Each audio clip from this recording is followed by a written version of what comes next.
एक बेर रामदेव बाबा से पत्रकार पूछने रहे जे बाबा एखन जे संसार में पाओल जाइत अछि फल सब तो आयुर्वेद के दृष्टि से सबसे महत्वपूर्ण कोन अछि।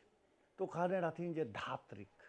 वो कहलखिन धात्री के पका के खाओ, थुड़ के खाओ, सुखा के खाओ, कोनो दृष्टि से खाओ वो फायदे।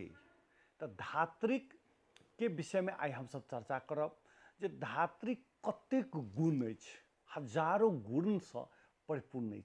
हरेक व्यक्ति के अपना बाड़ी में एकरा रोपबाके चाही आ एकरा नियमित सेवन में सेहो रखबाक चाही। धात्रिकक विषय में कहल जाइत अछि जे त्रिफला नामक प्रसिद्ध आयुर्वेदिक दवाई में सेहो एकटा फल धात्रिक होइत अछि। तीनटा समतोला में जते विटामिन होइत अछि ओते एकटा धात्रिक में भऽ जाइत अछि, जखन कि धात्रिक एकदम छोट होइत अछि। धात्रिक गाछक नीचा में बैस कऽ भोजन केला सँ सेहो बहुत रास बीमारी सँ मुक्ति भेटैत अछि।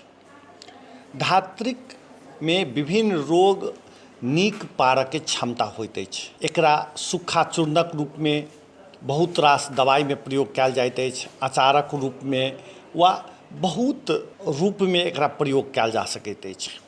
ई एकटा पतझड़ गाछ अछि। ई खास कऽ तराई आ निचला पहाड़ भाग में ई बहुत रास पायल जाइत अछि। कोनो एहन गाम नहीं हैत, बहुत के तऽ घरे में दरवाजा पर बाड़ी में ई गाछ सब भेट सकैत अछि। चैत बैसाख महीना में एहिमे फूल लगैत अछि आ अगहन से लऽ कऽ चैत धरि ई फुलाइत अछि। 10 वर्ष के एकटा गाछ में करीब 80 किलो से बेसी धात्रिक होइत अछि। ई धात्रिक के आयुर्वेदिक बहुत महत्व अछि।